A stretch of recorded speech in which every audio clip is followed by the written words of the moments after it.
팥하면 생각나는 음식이 있으신가요? 저는 사람들이 평소에 팥을 많이 안 먹는다고 생각했는데 의외로 팥이 들어간 음식이 많이 있더라고요. 팥에 함유된 강력한 항산화 성분인 안토시아닌이 혈관 내 활성산소를 제거해주기 때문에 혈관 세포 손상을 예방해줄 수가 있기 때문인데요. 또 이 안토시아닌은 혈관 내에 생기는 염증을 줄여서 염증성 질환에도 좋은 효과가 있고요. 그리고 나쁜 콜레스테롤 수치를 줄여주는 효과가 있어서 고지혈증 예방에도 도움이 되며 심장 질환의 위험도 줄이는데 큰 효과가 있습니다. 자, 이렇게 좋은 팥도 드실 때 주의사항이 있는데요. 과하게 많이 드시면 팥의 이뇨작용 때문에 몸에 무리를 줄 수가 있습니다. 그래서 이를 방지할 수 있는 방법을 하나 알려드릴게요.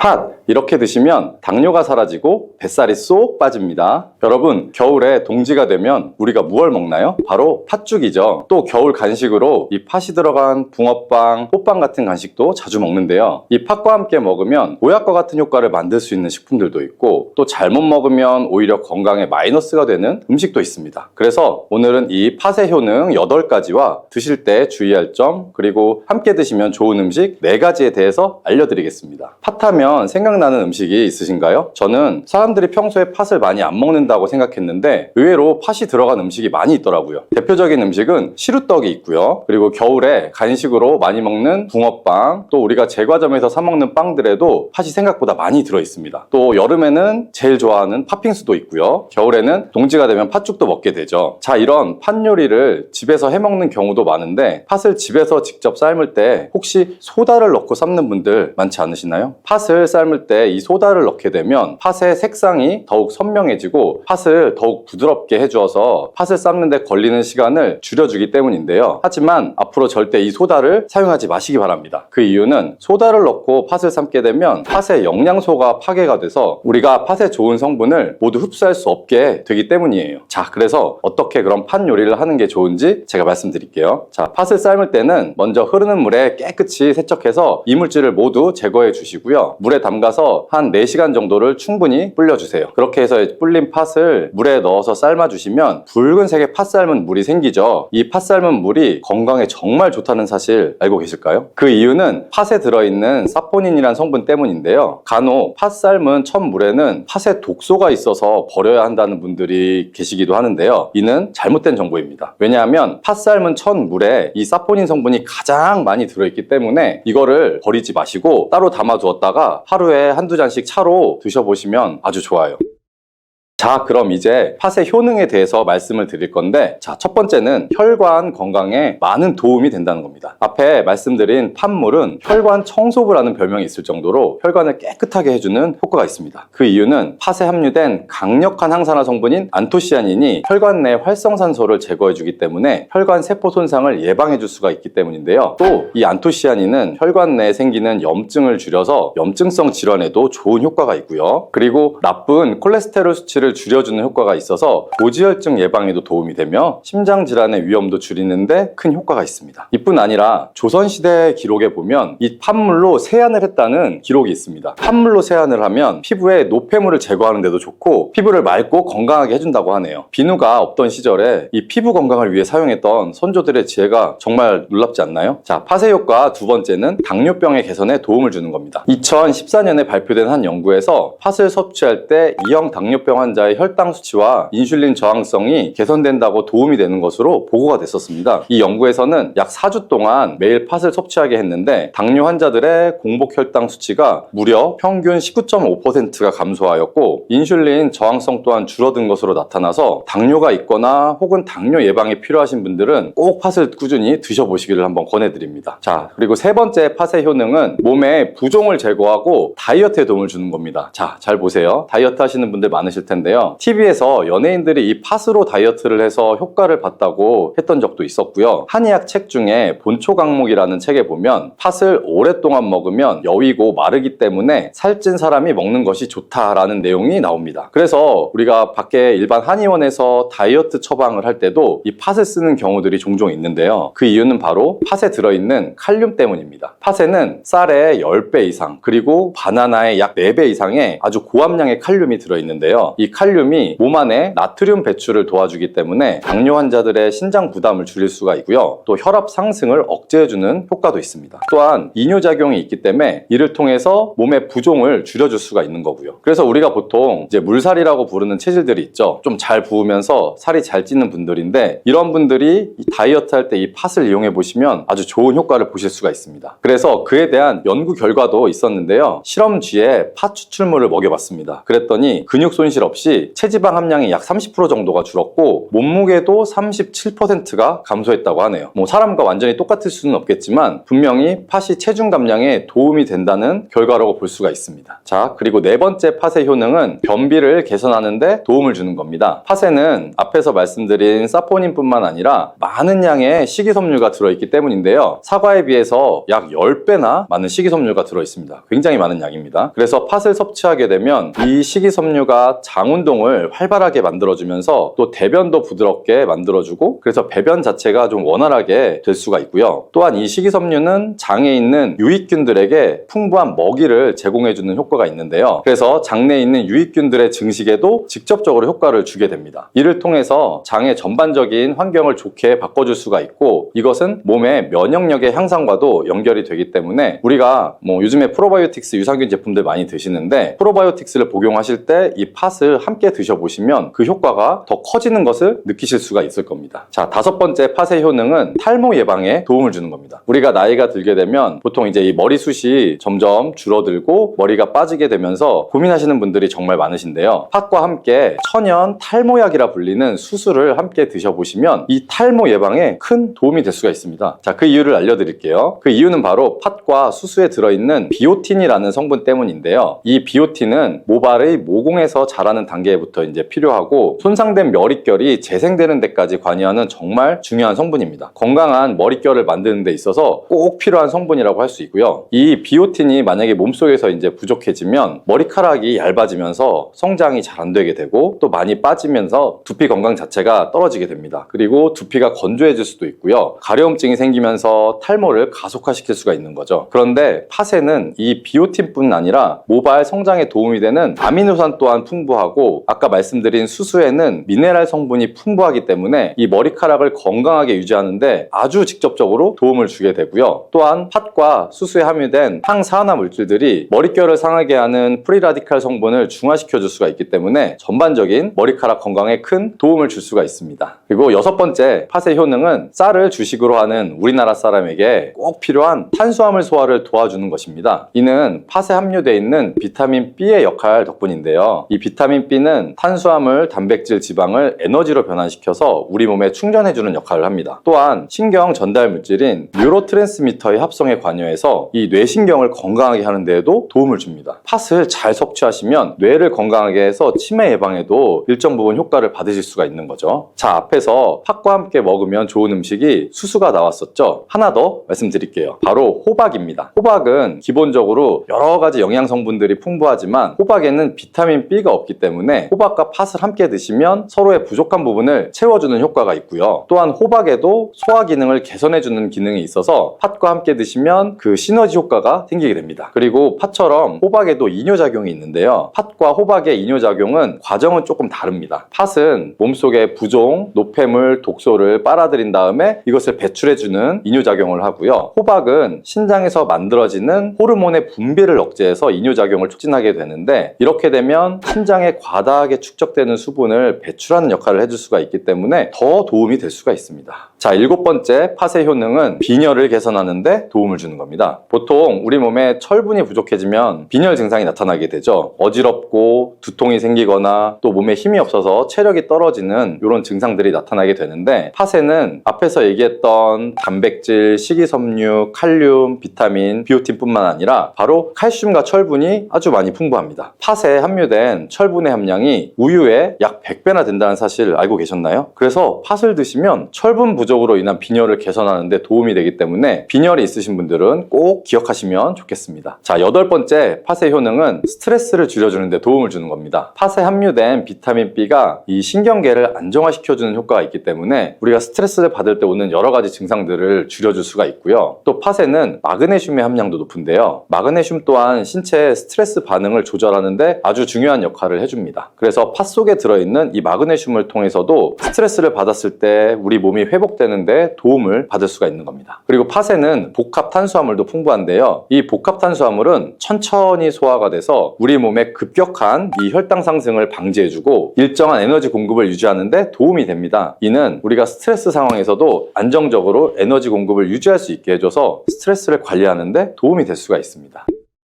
자, 이렇게 좋은 팥도 드실 때 주의사항이 있는데요. 과하게 많이 드시면 팥의 이뇨작용 때문에 몸에 무리를 줄 수가 있습니다. 그래서 이를 방지할 수 있는 방법을 하나 알려드릴게요. 바로 찹쌀과 함께 드시는 겁니다. 팥죽을 끓일 때 찹쌀을 넣어서 함께 죽을 만드는 경우도 있고 또 이 쫄깃한 찹쌀로 경단이나 새알을 만들어서 넣어 먹는 경우도 있죠. 이 선조들의 지혜가 참 정말 놀라운데요. 이렇게 찹쌀과 팥을 함께 드시면 팥 때문에 몸 안의 수분이 과하게 빠져나가는 것을 이 찹쌀이 막아주는 효과가 있어 문제가 생기지 않게 도와주는 겁니다. 다만 팥은 좀 찬 성질이 있기 때문에 장이 좋지 않은 분들이 이 팥물을 많이 드시거나 하면 소화불량, 복부팽만, 복부의 통증을 일으킬 수가 있기 때문에 주의하시면서 조금씩 드셔보시는 게 좋고요. 이런 점이 혹시 불편하거나 하신 경우에는 바로 생강이랑 함께 드셔보시면 이 불편함을 줄여줄 수가 있습니다. 왜냐하면 생강은 따뜻한 기운이 있기 때문에 이 생강의 따뜻함이 팥의 차가운 기운을 중화시켜서 장에 무리를 덜 주게 되고요. 또 팥에는 항암 효과가 뛰어난 안토시아닌이 많이 들어있는데 이 생강의 매운맛을 내는 진저롤과 쇼가올 성분이 몸속의 발암물질을 제거해주는 효과가 있습니다. 그리고 생강을 드실 때 이것을 쪄서 말려서 드시면 이런 효과가 약 10배 정도 증가하게 된다고 하니까 꼭 기억하시면 좋겠습니다.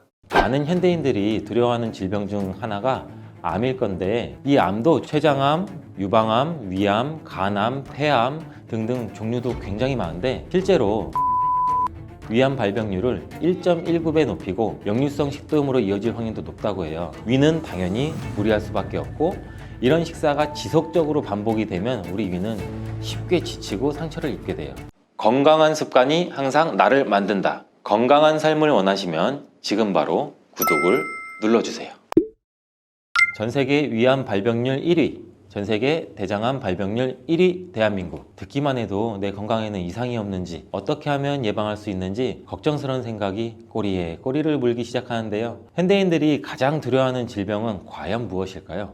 아프지 않으면 가장 좋겠지만 저는 치매, 암, 당뇨 이 세 가지가 가장 두렵고 무서워요. 저뿐만 아니라 많은 현대인들이 두려워하는 질병 중 하나가 암일 건데 이 암도 췌장암, 유방암, 위암, 간암, 폐암 등등 종류도 굉장히 많은데 이만큼 종류도 다양하고 그만큼 원인도 굉장히 많지만 국제암연구소에 따르면 암의 주요 원인이 유전이 5%, 흡연이 20%, 식습관은 30%를 차지한다고 해요. 유전적인 요인이 굉장히 클 거라고 많이 생각들 하시는데 식습관이 가장 큰 요인이라고 하니 갑자기 저도 제 하루를 돌아보게 되네요. 오늘은 무엇을 먹었는지, 내일은 뭘 어떻게 먹을지, 나는 그동안 어떤 것들을 어떻게 먹고 있었나라는 생각도 들면서 건강을 위해 하는 운동과 영양제 섭취는 잠깐 중단하더라도 당장에 눈에 띄는 큰 문제는 없지만 식사는 우리가 살아가면서 안 할 수 없겠다라고 생각했어요. 그렇다면 암을 예방하기 위해서라도 가장 먼저 체크해야 될 부분이 식습관이라는 생각이 들죠. 특히 우리나라 암 환자의 경우 발병 원인 대부분이 식습관과 관련 있는 것으로 나타났다고 하는데 늦었다고 생각하지 마시고 음식의 유혹에서 벗어나 좋은 식습관을 만드셨으면 좋겠습니다. 좋은 식습관을 들이기 전에 먼저 나쁜 식습관을 알아보고 개선하는 것이 중요하다고 생각돼요. 암 환자를 만드는 최악의 식습관 첫 번째를 먼저 알려드릴게요. 바로 육식 위주의 식단입니다. 우리 집은 고기 반찬 없으면 밥을 못 먹어요. 우리 애들은 고기 없으면 못 먹어. 나는 고기 없으면 못 먹어. 혹은 늙어서는 단백질 섭취가 필수야. 힘을 쓰려면 고기를 먹어야 돼. 이런 생각하시는 분들 굉장히 많아요. 근데 이런 분들 주목해 주세요. 육류를 드시는 이유 중 하나가 나이가 들면 근육이 감소하기 때문에 단백질을 섭취해야 우리 몸의 근감소증을 줄일 수 있고 기력 회복에도 좋다고 생각하기 때문일 거예요. 근데 게다가 철분, 아연, 비타민 등 여러 영양소를 풍부하게 함유하고 있어서 에너지를 북돋아주고 면역 강화에도 도움되는 건 사실이에요. 하지만 일부 연구에서는 과도한 육류의 섭취는 대장암의 위험도를 높일 수 있다고 얘기하고 있습니다. 육류 자체에는 아무런 해가 없지만 이것을 어떻게 얼마나 먹느냐에 따라 문제가 발생할 수 있다는 거예요. 그렇다면 어느 정도가 적당한 섭취량일까요? 개인의 성별, 체중, 연령에 따라 차이가 많이 있지만 성인 기준으로 보면 하루 평균 60에서 100g 정도가 적당하다고 합니다. 60g 정도를 예를 들면 달걀 하나 정도의 부피인데요. 이렇게 삼겹살을 구워 먹거나 불고기 등을 먹는다고 가정했을 때 무조건 60g 이상은 당연히 드실 거예요. 여러분들도 1인분, 반인분만 드시지 않잖아요. 60g을 초과한 나머지는 단백질로 흡수되지 못하고 분해되는 과정에서 물론 좋은 물질도 있겠지만 나쁜 물질도 많이 생겨나게 됩니다. 그만큼. 그리고 장으로 보내지면 장에도 굉장히 무리가 가겠죠. 면역력이 떨어진 상태에서는 암에 걸릴 확률이 다른 거에 비해서 높아지는 거죠. 단 면역력이 높다면 상관없지만 이런 일상이 계속 반복된다면 우리 장은 고통받기 때문에 면역력도 떨어질 수밖에 없습니다. 예전에는 유산균 같은 경우도 변비나 설사가 있기 때문에 드시는 분들이 굉장히 많으셨는데 이제는 장에는 무수히 많은 세균들이 있어요. 우리 몸에는. 이 세균들이 우리 몸의 전체 면역 조절에 영향을 미치는 부분이 크기 때문에 면역력을 위해서 유산균 섭취를 굉장히 많이들 하세요. 이렇듯 장과 면역은 굉장히 밀접한 관련이 있는데 하루에 필요한 양만큼 먹으면 문제가 전혀 없지만 육류를 지속적으로 많이 먹는 것이 문제입니다. 그리고 가공육이나 고지방 육류의 섭취보다는 닭가슴살, 해산물 같은 저지방 식품을 선택하는 것이 좋고 채소에도 단백질이 많기 때문에 육식으로만 단백질을 섭취해야 한다는 생각은 절대 멈추셔야 돼요. 그럼 반대로 암을 예방하는 식습관은 뭐가 있을까요? 자, 식물성 단백질을 많이 섭취하는 겁니다. 우리의 선조는 예로부터 오랜 식문화를 바탕으로 음식에 맞는 소화기관을 가지게 되었는데 동양인들은 상대적으로 장이 길기 때문에 육식을 하게 되면 음식이 장에 머무르는 시간이 길어서 독소가 많이 생기게 된다고 해요. 그래서 한국인들은 식물성 단백질이 잘 맞다고 하는데 식물성 단백질은 비교적 적은 지방과 콜레스테롤을 포함하고 있고 또 비타민, 미네랄, 섬유질, 항산화제 같은 다양한 영양소를 풍부하게 함유하고 있어 암 예방에 매우 유용하다고 합니다. 그리고 식물성 단백질은 대표적으로 우리가 흔히 알고 있는 콩, 견과류, 감자 등등이 있고 그 외에도 브로콜리, 청경채, 귀리, 토마토, 버섯, 시금치 생각보다 굉장히 다양한 곳에 단백질이 많이 함유되어 있어요. 또한 미국 국립암연구소에 따르면 콩류를 정기적으로 섭취하는 사람들은 암 발생률이 낮았고 심혈관 질환에도 도움을 준다는 연구 결과도 있습니다. 같은 콩도 어떻게 먹느냐에 따라 단백질의 흡수율이 달라지는데 가장 편하게 먹는 방법이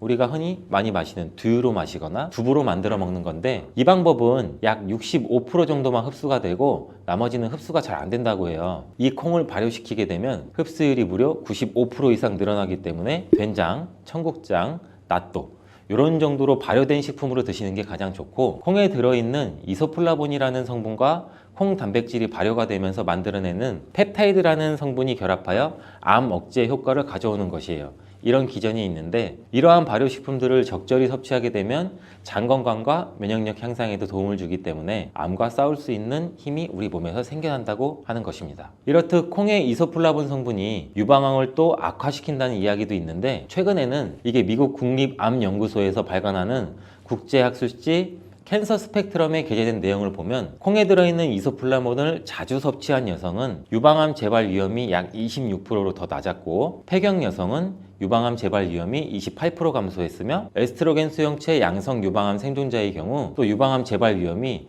18%나 낮아지는 것으로 나타났습니다. 다만 주의할 점은 이러한 이소플라본의 하루 섭취량이 60mg일 때 재발 위험 감소 효과가 가장 큰 것이지 이게 좋다고 오히려 많이 먹으면 독이 될 수 있으니 영양제나 음식을 먹을 때 적절히 섭취하는 게 도움이 됩니다. 다음으로 암을 유발하는 최악의 식습관 두 번째는 빠르게 먹기 습관. 우리나라 사람 빨리빨리 굉장히 많이 하잖아요. 빨리빨리 민족답게 사람 절반 이상이 10분 내에 식사를 마치고 15분 이상 천천히 먹는 사람은 단 10%밖에 불과하다고 합니다. 음식을 빨리 먹는 것만으로 위암이 걸린다고 얘기할 수는 없지만 위나 식도질환의 가장 큰 원인이 빨리 먹는 습관이기 때문에 이 이유를 절대 배제시킬 수는 없습니다. 실제로 빠른 식사는 위암 발병률을 1.19배 높이고 역류성 식도염으로 이어질 확률도 높다고 해요. 그리고 국이나 물에 말아서 드시는 분들 굉장히 많으시죠. 저 같은 경우도 미역국 말아 먹고 사골 좋아하고 국에 말아 먹는 걸 굉장히 좋아하는데 이렇게 말아 먹게 되면 제대로 씹지도 못한 상태에서 음식물이 위로 넘어가고 위에서 소화를 시킬 때 침에서 나오는 아밀라제로 1차 효소로 분해를 시키지 못하기 때문에 소화를 시킬 때 부담이 늘어나게 돼요. 평소보다 많은 위산을 더 분비해야 된단 말이에요. 위는 당연히 무리할 수밖에 없고 이런 식사가 지속적으로 반복이 되면 우리 위는 쉽게 지치고 상처를 입게 돼요. 위에 부담을 덜어주기 위해서라도 꼭꼭 씹어서 음식물 덩어리를 최대한 작게 만들고 국과 밥을 따로 먹어 음식이 빠르게 넘어가지 않게 식사를 하시는 게 중요합니다. 그럼 암을 예방하는 식습관 두 번째는 당연히 뭐가 되겠죠? 천천히 꼭꼭 씹어 먹는 습관이 되겠죠. 저는 그래서 어릴 때부터 부모님께 천천히 먹는 습관을 들여서 반대로 빨리 먹는 게 오히려 조금 힘들었어요. 그래서 남성분들은 알겠지만 군대를 가게 되면 굉장히 빨리 먹으라고 시키거든요. 저는 그때 조금 애로사항이 있었지만 그래도 노력해서 빨리 먹기는 했죠. 이렇게 천천히 먹는 게 자리 잡으신 분들은 천천히 드시는 게 쉬운데, 이렇게 빠르게 먹는 습관이 이미 자리 잡고 계시는 분들은 천천히 드시는 게 굉장히 쉬운 일이 아닐 거예요. 면역력이 좋고 젊은 날에는 모르고 지냈지만 나이가 들면 들수록 음식만 먹으면 속도 더부룩해지고 체기도 나고 괜히 어지럽고 소화도 안 되는 것 같고, 이게 씹는 횟수와도 연관이 있는데, 음식물은 제가 아까 말씀드렸듯이 침과 충분히 섞여야 살균도 되고 1차로 분해가 됩니다. 또한 부패 가능성도 낮아지고, 그러기 위해서는 음식물이 입안에 머무는 시간이 길어야 되고 침샘이 분비될 수 있도록 저작 운동, 즉 우리가 많이 씹는 운동, 이 저작 운동을 굉장히 많이 해야 돼요. 천천히 오래 많이 씹는다면 침에서 나오는 이 아밀라제와 같은 소화 효소가 잘 결합이 되고 음식물이랑 위장에 있는 소화 효소와도 잘 결합이 쉽게 되기 때문에 우리 위장에 부담을 덜어주게 됩니다. 암 예방뿐만 아니라 영양소 흡수에도 용이하고, 우리 포도당이 혈류로 방출되는 것도 속도를 늦출 수 있어서 혈당 조절에도 도움이 됩니다. 그렇다면 천천히 먹을 수 있는 방법이 따로 있을까요? 제가 생각했을 때는 우선 식사 시간에는 스마트폰, TV, 각종 미디어를 차단하는 것이 좋고, 아무리 못해도 30회 이상 천천히 꼭꼭 씹을 수 있게 스스로 노력하는 자세가 필요합니다. 저는 혹시라도 급하게 먹어야 되는 상황도 올 수 있잖아요. 그런 상황이 오면 밥의 양을 조금 줄이더라도 천천히 먹으려고 노력하고, 아무리 바빠도 식사를 하면서 다른 일을 하지 않으려고 하는 나름의 방식이 있는데요. 이렇듯 자기만의 방식을 찾아가는 것이 중요하고, 일거리를 생각하다 보면 식사 시간이 굉장히 급해지고 빨리 먹을 수밖에 없어요. 좋은 영양분을 골고루 섭취하는 것도 좋지만 내 몸에 무리가 가지 않게 먹는 습관도 매우 중요하다는 것을 또 한번 기억하시기 바랍니다. 혹시 여러분은 일주일에 야식을 몇 번 정도 드시나요? 야식 생각하면 야식을 끊는 사람들도 굉장히 대단하다고 생각해요. 저는 야식만큼 맛있는 게 없거든요. 근데 암 환자를 만드는 최악의 식습관 마지막 세 번째가 바로 야식입니다. 24시간 먹고 싶은 것을 배달시켜 먹을 수 있는 나라는 우리나라 뿐이에요. 게다가 24시간 운영되는 편의점에 새벽 늦게까지 문 열린 식당들도 많고, 그만큼 야식을 찾는 사람이 많다는 건데, 이러한 야식은 고열량, 고지방에 자극적이고 맵고 짜고 달고 이런 음식이 굉장히 많고, 거기다가 술까지 곁들이는 경우가 굉장히 많죠. 늦게까지 일을 하거나 고강도의 업무, 그리고 또 뭐 스트레스 같은 거에 많은 날에는 내가 오늘 이렇게 열심히 일했으니까 먹어도 돼, 이런 보상 심리까지 작동해서 정말 더 자극적인 음식을 찾게 돼요. 한잔 하면서 스트레스 풀고. 근데 그런 게 굉장히 안 좋다는 거예요. 그리고 또한 음식물이 소화될 틈도 없이 쓰러지듯 집에 들어가서 잠을 자게 되죠. 술 많이 먹었으니 피곤하고. 이에 대해서 또 연구들이나 논문들 같은 경우도 굉장히 많은데, 바르셀로나 세계보건연구소에서는 남성과 여성 1,300명 대상으로 연구를 진행했어요. 분석 결과 저녁 9시 이후에 음식을 먹고 2시간이 지나기 전에 잠들었을 경우 그렇지 않은 사람들에 비해서 암에 걸릴 확률이 무려 25%나 높다고 얘기했습니다. 우리는 자고 있지만 밤늦게 음식을 먹은 내장기관은 일을 해야 돼요. 왜? 일거리를 줬으니까. 내장기관은 잠들지 못하고 계속 스트레스를 받으면서 주물러야 되고 효소 분비해야 되고 굉장히 스트레스 받고 우리 내장기관이 탈이 나죠. 결국엔 역류성 식도염, 소화불량, 비만, 이렇게 심혈관계 질환에도 좋지 않으니 야식은 정말로 반드시 끊어내야 되는 습관 중에 하나입니다. 그렇다고 아예 끊을 수는 없겠죠. 그래도 너무 잦은 야식은 하지 마시고 어느 정도 적당히 하시면 좋을 것 같습니다. 만약에 회식같이 정말 어쩔 수 없는 상황이 생긴다면 고기를 먹더라도 식이섬유가 많은 채소 위주를 같이 곁들여 드시려 노력해 보시고, 바로 잠들기보다는 집에 들어가기 전에 짧게라도 걷거나 서서 소화를 시키고 동네 한 바퀴 천천히 돌면서 주무시는 것을 추천드립니다. 그렇다면 무엇을 어떻게 먹으면 암 예방에 도움이 될까요? 여기서 이런 생각이 들 수 있을 텐데, 빨주노초 파남보 무지개를 생각하세요. 식탁 위를 무지개색으로 물들이는 거예요. 어느 정도 감이 오시죠? 빨주노초 파남보. 매 끼니마다 다양한 과일과 채소를 곁들여서 채소 과일마다 각각의 색깔이 있죠. 파프리카도 빨간색도 있고 노란색도 있고 당근도 있고 오이도 있고. 미국 암협회에서는 하루에 5가지 색깔의 채소나 과일을 섭취하면 암에 걸리지 않는다며 파이버 데이라는 공식 구호도 있다고 해요. 이렇게 과일과 채소가 가진 천연색소가 몸속에 있는 나쁜 활성산소를 제거하고 각종 질병을 예방한다는 연구 결과도 굉장히 많이 있어요. 빨간색은 암세포 성장을 억제하고 면역 기능을 향상시켜주면서 초록색은 대장암이나 전립선암, 유방암 같은 호르몬 관련된 암 위험도를 낮춰주며 노란색은 항암 효과, 유방암에 도움이 된다고 합니다. 이 외에도 보라색은 암 성장 억제 효과, 흰색은 위암, 간암, 유방암, 대장암 예방과 강한 항균 작용을 한다고 해요. 그리고 잎이나 줄기, 뿌리도 골고루 드시는 게 좋고 이왕이면 제철 과일, 제철 채소, 제철 식물 이렇게 제철에 나오는 것을 활용하면 굉장히 좋습니다. 아무리 좋은 식당이라고 하더라도 많이 드시면 우리 몸은 부담을 느낄 수밖에 없는데 당연히 과식은 금물입니다. 우리 모두 빨주노초 파남보 무지개 식탁 기억하시고 건강한 습관이 나를 만든다. 이것도 기억하시기 바라겠습니다. 그러면 모든 과일들은 몸에 다 좋나? 아니죠. 아쉽게도 아니에요. 이 GI 지수가 높은 식품은 혈당을 급격히 상승시킬 수가 있어요. 특히 고칼로리 식사와 과다한 당분 섭취는 당뇨의 주요 원인이 될 수가 있어요. 당뇨가 있더라도 적당히 섭취하면 건강에 도움이 되는 과일들 제가 5가지 알려드릴게요. 건강한 습관이 항상 나를 만든다. 건강한 삶을 원하시면 지금 바로 구독을 눌러주세요.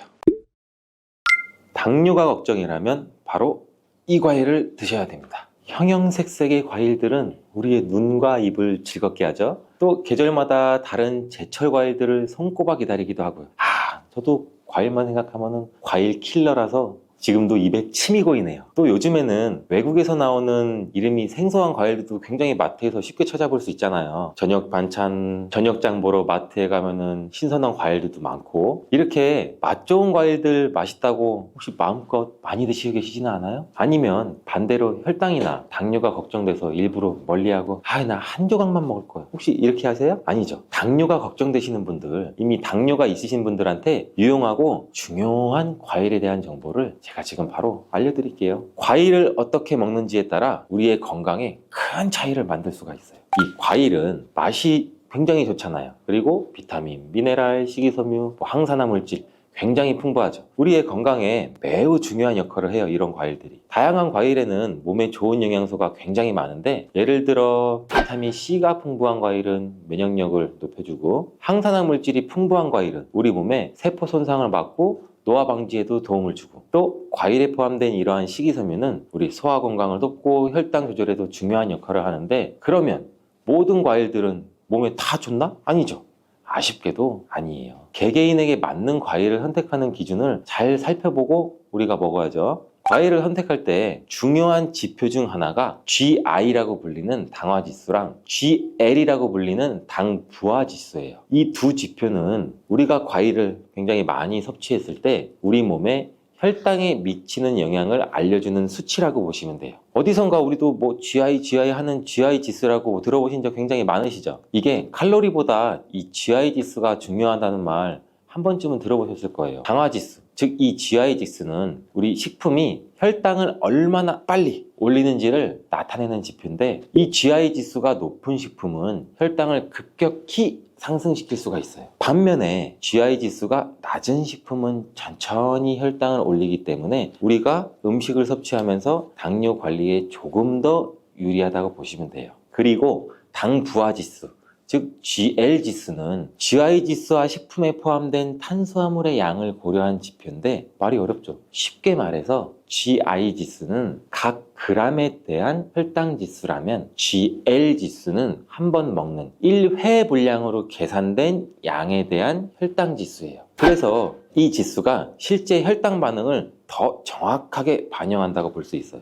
일반적으로 당화지수와 당 부하지수가 낮은 과일이 이 혈당 스파이크, 즉 혈당이 급격히 높아지거나 낮아지는 이런 현상을 일으키지 않는데 이 때문에 혈당이 걱정되시는 당뇨 환자분들은 이러한 과일을 잘 알고서 드셔야 되는 게 중요하겠죠. 당뇨병은 혈당 조절에 문제가 생기는 질환인 거 다 아시죠? 대부분의 경우 인슐린이라는 호르몬이 정상적으로 작용하지 않거나 인슐린 저항성의 문제와 분비량이 부족해져서 혈당이 높아지게 되는 거죠. 주된 원인은 크게 보면 유전적인 요인과 생활 습관에 있어요. 이러한 당뇨병은 가족력으로 전해지는 경우도 많고, 또한 불규칙한 식습관, 과도한 스트레스, 운동 부족, 비만 등도 굉장히 주요한 원인인데, 특히 고칼로리 식사와 과다한 당분 섭취는 당뇨의 주요 원인이 될 수가 있어요. 그래서 더더욱 음식을 드실 때 더 잘 알아봐야 하는데, 우리 당뇨가 있으신 분들은 단 음식, 과일을 섭취하면 안 된다, 이렇게 알고 계신 분들이 굉장히 많아요. 그렇죠? 하지만 당뇨에 도움이 되는 과일이 있다는 거, 이제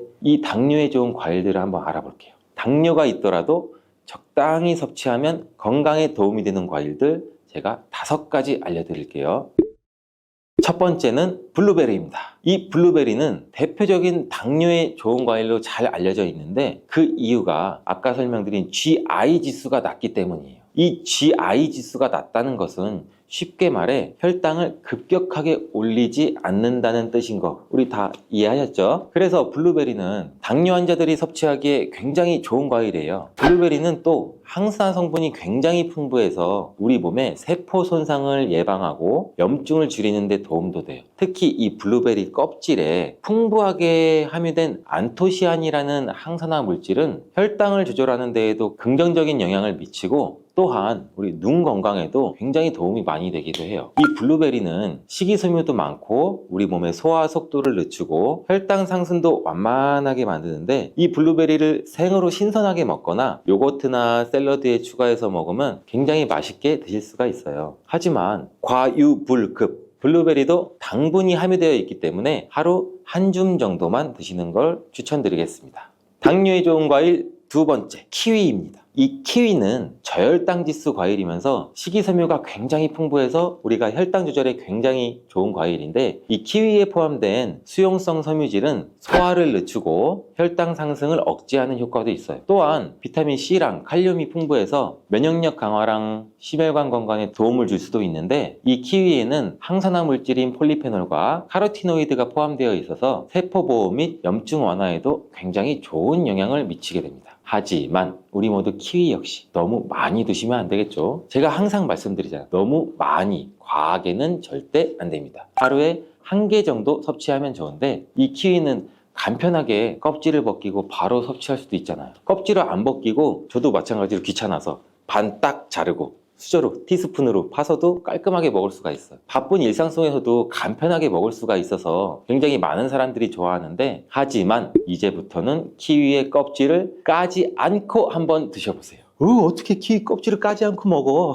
키위의 껍질에는 실은 속살보다 더 많은 섬유질, 즉 식이섬유가 풍부해서 변비나 장 건강에 도움을 줄 수 있고, 굉장히 다양한 항산화 물질이 포함되어 있기 때문에 우리 몸의 세포 손상도 막을 수가 있다고 해요. 또 면역 체계에도 도움을 줄 수가 있다고 하고, 근데 까슬까슬한 털이 있어서 겉면을 잘 씻어서 껍질째로 한번 드셔보시는 게 좋을 것 같은데, 껍질이나 과육에 알러지 반응이 있으신 분들은 껍질을 벗기고 먹는 게 물론 좋습니다. 저도 실은 한 번도 키위를 껍질째 먹어보진 않았는데, 오늘 집에 가서 한번 잘 씻어서 도전해 보겠습니다. 여러분들도 한번 도전해 보세요. 세 번째 과일은 배입니다. 배는 저혈당 지수 과일 중에 하나로, 특히 배에는 수용성 식이성분인 펙틴이 풍부해서 우리 몸의 소화 과정을 늦추고 혈당이 급상승하는 걸 억제하는 데 도움을 줄 수 있습니다. 배의 섬유질은 장 건강에도 좋고 우리 변비를 예방하는 데도 아주 효과적인데, 배는 비타민 C, 항산화 성분, 그리고 수분이 많이 포함된 과일로 우리 몸의 수분 균형을 유지하는 데도 물론 도움을 줘요. 수분이 풍부한 배는 특히 체내 독소 배출과 배뇨 촉진에도 좋은 영향을 주는데, 이로 인해서 배는 당뇨 환자의 전반적인 건강 유지에도 긍정적인 영향을 준다고 해요. 또 배는 달콤하고 시원한 맛이 있어 남녀노소 호불호 없이 굉장히 좋아하는 과일이죠. 차게 냉장고에 해놨다, 저도 차게 먹으면 안 좋은데 여름철에 더울 때 찬 거 깎아서 아삭아삭 섭취하면 굉장히 좋잖아요. 근데 이것도 하루 1개 정도 섭취하면 좋습니다. 자, 혈당 관리에 좋은 과일 네 번째는 바로 아보카도. 아보카도 좋아하시는 분들 굉장히 많으시죠. 아직까지 생소하신 분들도 있을 거예요. 요즘 마트에서도 쉽게 볼 수 있는 아보카도는 당분이 거의 없는 과일이에요. 오히려 건강한 지방이 많이 포함되고 있어 혈당 상승을 억제하는 데 도움을 주는데, 여기에는 이 올레산이라는 불포화 지방이 혈당 상승을 늦추고 인슐린 저항성을 개선도 시켜주고 혈당 조절도 지원해주는 역할도 같이 해요. 또한 이 아보카도에는 식이섬유랑 칼륨이 풍부해요. 이게 혈당 안정화에도 긍정적인 영향도 미치고 우리 몸의 소화작용에도 좋은데, 이는 항염증 효과도 뛰어나고 세포 보호에도 굉장히 좋다고 해요. 또한 이 아보카도는 식사 대용으로 굉장히 좋고 우리 샐러드나 스무디에 넣어서 먹으면 맛있고 건강한 간식이 됩니다. 그러나 이렇게 몸에 좋은 아보카도도 너무 많이 섭취하면 탈이 날 수가 있어요. 하루에 반 개 정도 섭취하는 것이 적당하다고 합니다. 5번째 과일은 사과입니다. 저는 새콤달콤한 이 사과를 정말 좋아하는데, 이 사과가 외국에서는 하루 한 알의 사과면 의사 선생님이 필요가 없다, 진짜 이런 말이 있을 정도로 몸에 굉장히 좋아요. 이 사과는 식이섬유가 매우 풍부한 과일인데, 사과에 포함된 펙틴이라는 식이섬유는 아까도 잠깐 말씀드렸듯이 소화 속도를 늦추고 혈당 상승을 억제하는 데도 굉장히 효과적이에요. 특히 껍질을 포함한 사과를 섭취하면 이 식이섬유의 섭취량이 훨씬 많아져 혈당 관리에 큰 도움이 될 수도 있고, 사과도 또한 이 저혈당 지수 과일로 혈당을 급격하게 올리지 않으므로 당뇨 환자가 섭취하기에 굉장히 좋은 과일이에요. 또한 이 사과에는 비타민 C가 풍부하고 폴리페놀과 같은 항산화 성분도 포함되어 있어 당뇨뿐만 아니라 염증 완화와 면역력 강화에도 도움을 줍니다. 이 사과는 하루 1개 정도 섭취하면 좋고, 드실 때는 껍질을 깎아서 드시지 마시고 껍질까지 깨끗이 세척해서 함께 드셔야 된다는 점 잊지 마세요. 자, 이렇게 당뇨에 좋은 5가지 과일을 알아봤는데, 이렇게 맛도 좋고 건강에도 좋은 과일도 섭취 방법이 매우 중요해요. 그럼 당뇨에 악영향을 줄 수 있는 과일 섭취 방법에는 무엇이 있는지 알아볼까요? 당뇨에 안 좋은 과일 섭취법, 첫 번째, 과일 주스로 주시는 거예요. 과일 주스로 100%, 이 100% 과일 주스로 드셔도 가공 과정에서 당분이 많이 포함될 수가 있고, 또 이 액상이라서 몸의 흡수 또한 일반 과일을 먹었을 때보다 우리 몸이 흡수율이 빨라질 수가 있어요. 이렇게 흡수율이 빨라지면 이 혈당 스파이크를 쉽게 불러일으킬 수도 있고, 주스 대신 생과일을 섭취하는 것이 훨씬 더 건강에 이로우니 우리 모두 기억하시길 바래요. 또 2번째, 건조된 과일입니다. 과일 자체가 나쁘다고 제가 말씀드리는 거 아니에요. 건조된 과일인 건과일은 당뇨에 좋지 않아. 왜? 건과일은 과일의 수분 함량은 낮아지고 과일의 부피는 줄어들지만 당분은 그대로 함유하고 있어서 당분 농도가 높아요. 여러분, 혈당 지수 GI가 높아서 혈당을 급격히 올릴 수가 있기 때문에, 예를 들어 건포도, 건살구, 건무화과 등등 굉장히 많이 있겠죠. 이렇게 당분이 농축되어 있는 것들은 당뇨 환자이신 분들은 적당히 또 혹은 피해야 된다는 거 아시겠죠?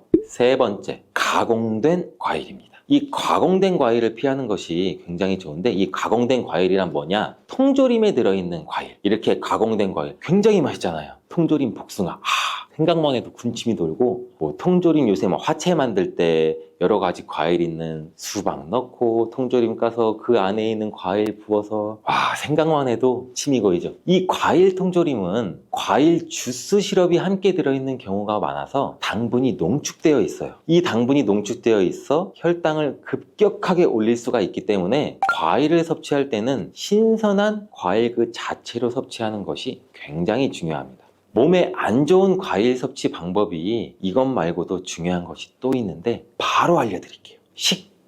식사 직후에 마무리로 우리 디저트로 과일 한번 먹자. 디저트로 사과나 배 과일 없나? 굉장히 많은 분들이 이렇게 드시고 계시잖아요. 대부분 식사를 다 하시고 입가심으로 과일 한두 조각 정도 드시는데, 이 식후에 당분이 많은 과일을 섭취하시면 식전에 과일을 드시는 것보다 몸에 해롭다는 사실 알고 계셨나요? 식후에 과일을 섭취하게 되면 우리가 식사를 하면서도 혈당이 올라가는데, 과일을 섭취하면 혈당이 급격하게 올라갈 수 있고 이 혈당 스파이크가 일어날 가능성이 있습니다. 과일은 식전에 먹는 것이 실은 과일의 섬유질이 우리 몸에 포만감도 주고 소화도 천천히 하게 도와줘서 탄수화물의 흡수를 늦추게 하는 효과가 있어요. 또한 이 과일을 드실 때는 껍질과 함께 섭취하시는 게 몸에 더 좋은 과일들이 있는데, 과일의 껍질 속에는 이 과일의 속살과는 비교도 안 되게 굉장히 많은 식이섬유랑 항산화 물질이 풍부하게 들어있어요. 이 껍질이 혈당 조절과 소화 건강에 더욱 도움이 되는 과일들도 굉장히 많이 있는데, 예를 들면 사과나 배는 껍질에 많은 영양분이 들어있기 때문에 껍질을 벗기지 않고 깨끗하게 씻어서 그대로 먹는 것이 굉장히 좋습니다. 다만 깨끗하게 세척도 잘 해주셔야 되고, 농약이 걱정된다면 유기농 과일을 선택을 하시는 것도 좋은 방법이 되겠죠. 이제부터 과일의 영양까지 생각하신다면 껍질은 버리지 마세요.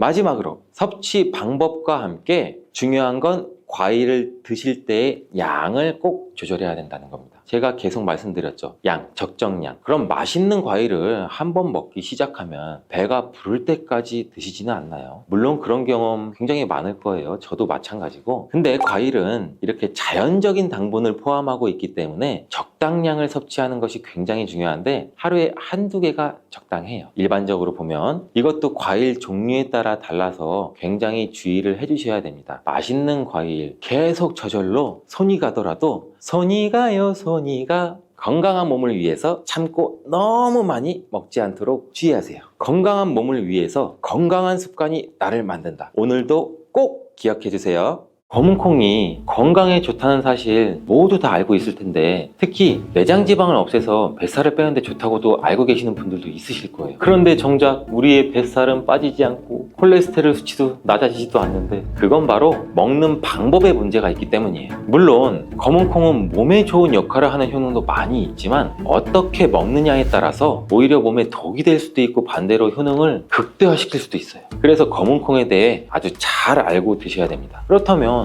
검은콩은 도대체 뭐가 그렇게 좋은 걸까요?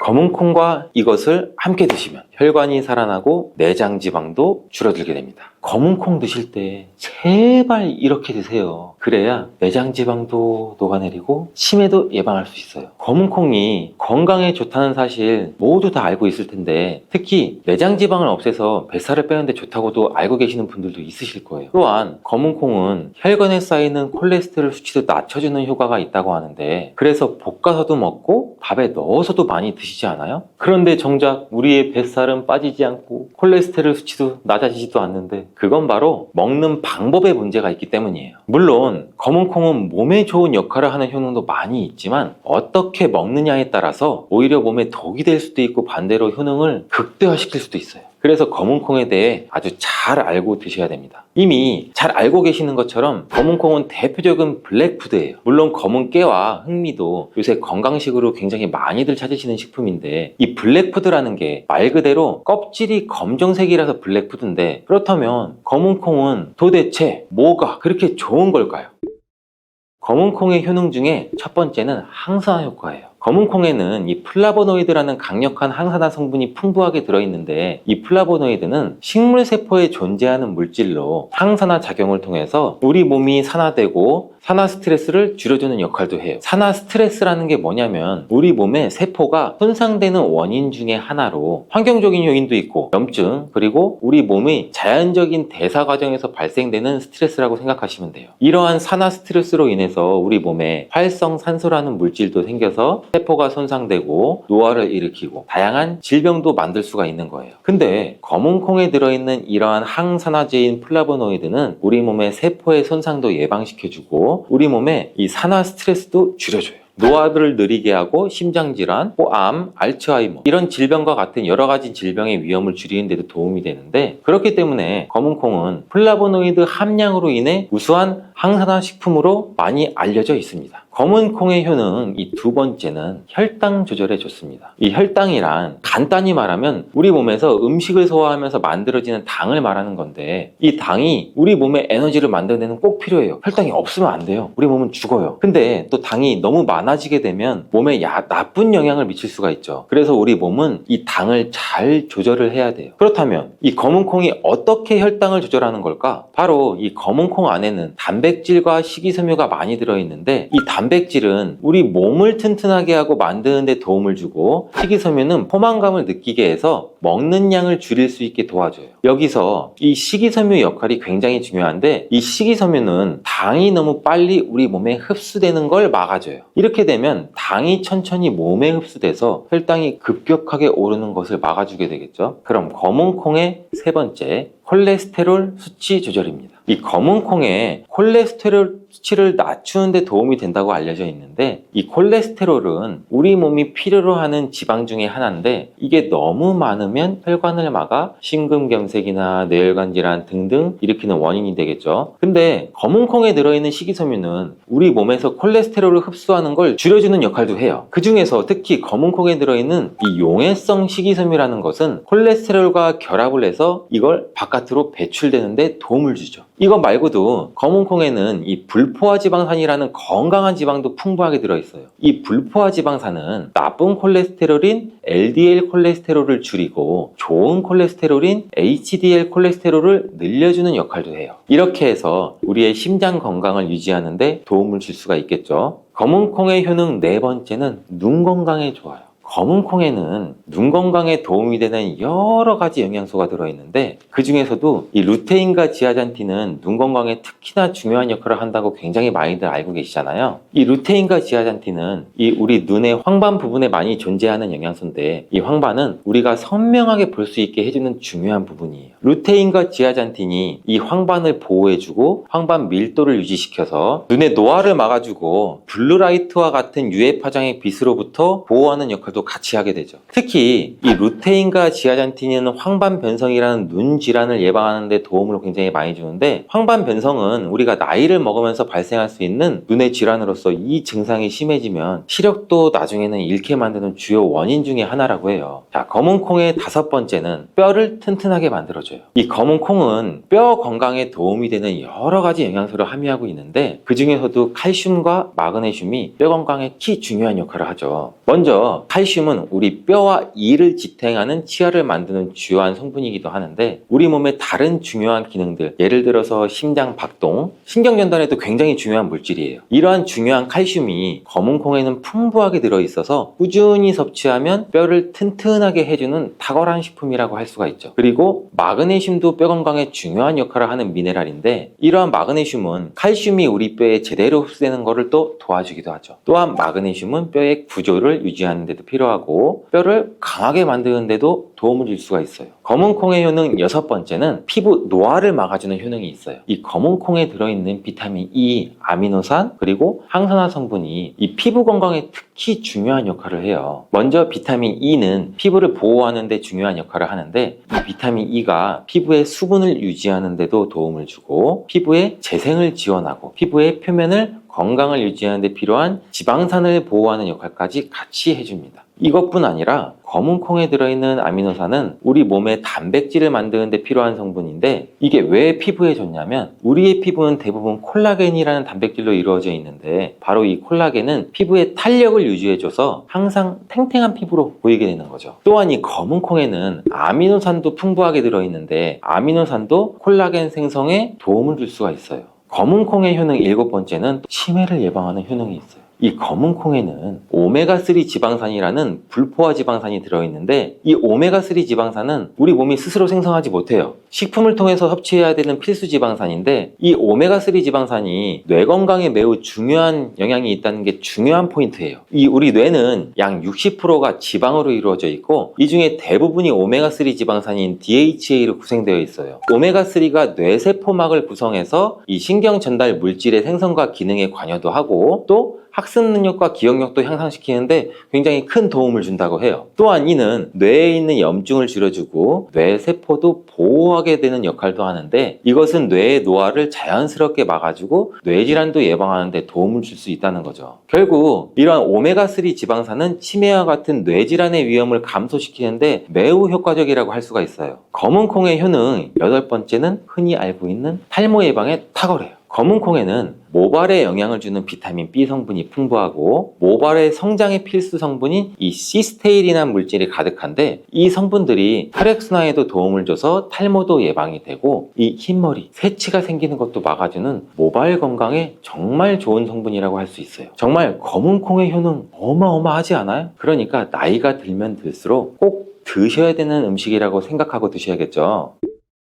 근데 이렇게 어마어마하게 몸에 좋은 검은 콩도 드실 때 주의해야 될 점이 있어요. 아무리 좋다고 해도 과다 섭취하면 안 되는 거 아시죠? 검은 콩에는 피틴산이라는 성분이 들어있는데 식물이 생장하는 과정에서 필요한 미네랄을 저장하는 역할을 해요. 이 성분이 과도하게 우리 몸에 섭취가 되면 우리 몸에서 필요한 미네랄인 칼슘, 철분 등의 흡수를 막을 수가 있어요. 또한 이 검은 콩은 단백질과 식이섬유가 풍부해서 잘 익히지 않고 먹으면 소화가 잘 되지 않을 수도 있어요. 요리하시기 전에 우리가 충분히 물에 불리고 완전히 익혀 드시면 되는데 하루 섭취 권장량은 약 50g 정도로 종이컵 1컵 정도의 양이면 충분하다고 할 수가 있어요. 밥하실 때 특히 서리태 같은 검은 콩 많이 넣잖아요. 오늘부터는 충분히 물에 불리시고 무조건 많이 넣는다고 좋은 건 아니니까 적당량을 잘 넣어서 드시면 좋겠어요. 검은 콩을 드실 때 다른 음식들과 같이 섭취하게 되는데 밥 지을 때 넣거나 다른 음식과 같이 먹기도 하는데 같이 먹이면 오히려 독이 되는 음식이 있다는 거 아시나요? 검은 콩과 함께 먹으면 독이 되는 음식 첫 번째는 우유입니다.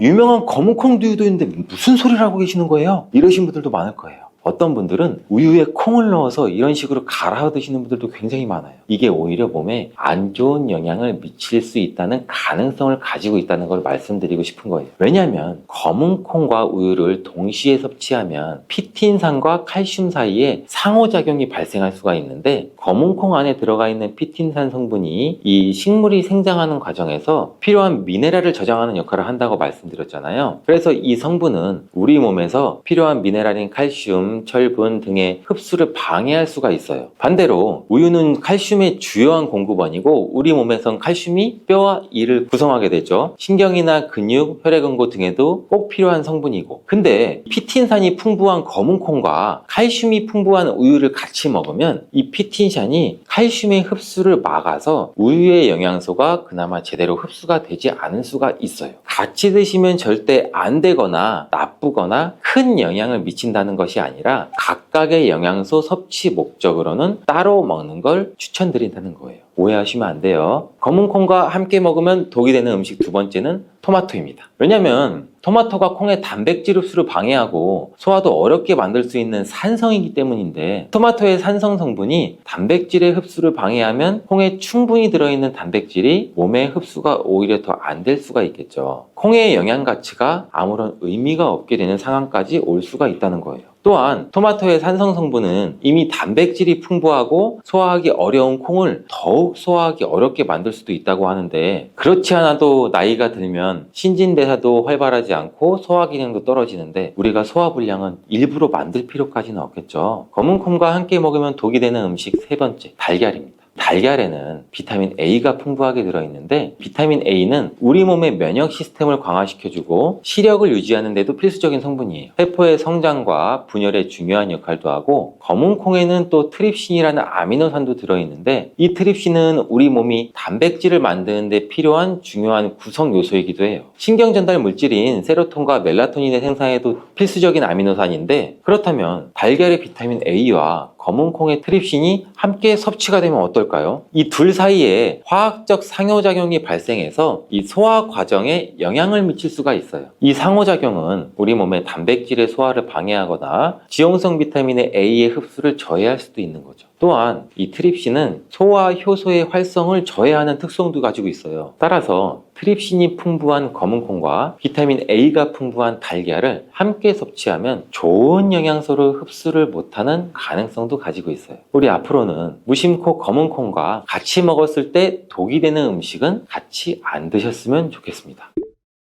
그렇다면 같이 먹을 때 궁합이 정말 잘 맞는 음식도 있지 않을까요? 정말 찰떡궁합인 음식들도 있어요. 검은 콩과 궁합이 정말 잘 맞는 음식 첫 번째는 흰 쌀밥이에요. 이미 다들 밥에 검은 콩을 넣어서 드시잖아요. 밥하고 검은 콩은 그만큼 궁합이 굉장히 잘 맞는다고 알고 계신 거죠. 검은 콩에 들어있는 이 식이섬유는 소화 과정에서 천천히 분해되고 흡수돼서 장기간 동안 포만감을 유지시키는 데 도움이 되는데, 이 밥과 함께 섭취하면 이런 효과가 더욱 증가하게 돼서 우리 다이어트에도 굉장히 효과적이라고 해요. 또한 검은 콩에는 이 저항성 전분이라는 성분이 들어있는데, 이 성분은 혈당 수치의 급격한 상승을 막아주기도 해요. 흰 쌀밥에는 탄수화물이 많아서 흰 쌀밥을 많이 드시면 우리 몸의 혈당 수치가 급격히 상승을 할 수가 있어요. 근데 검은 콩과 함께 섭취를 하면은 혈당 수치를 완화하는 데 도움이 되는 거죠. 이처럼 검은 콩과 흰 쌀밥을 같이 먹으면 충분한 영양소 섭취, 포만감, 혈당 조절, 이렇게 일석삼조의 효과를 누릴 수가 있으니 정말 찰떡궁합인 거예요. 검은 콩과 궁합이 잘 맞는 두 번째 음식은 당근이에요. 당근에는 비타민, 미네랄, 식이섬유 다양한 영양소를 함유하고 있는데, 특히 또 루테인이 풍부해요. 이 당근은 항산화 효과, 눈 건강을 유지하기에 굉장히 좋은 재료인데, 이 검은 콩과 루테인이 풍부한 당근을 함께 섭취하면 콩의 단백질이 당근의 영양소를 흡수를 돕는 동시에 당근의 루테인이 콩의 영양소 흡수도 마찬가지로 도와요. 서로 소화가 잘 되게, 영양소 흡수가 잘 되게 도와주는 음식인 거죠. 이 당근 말고도 시금치와 같은 채소도 같은 역할을 하니,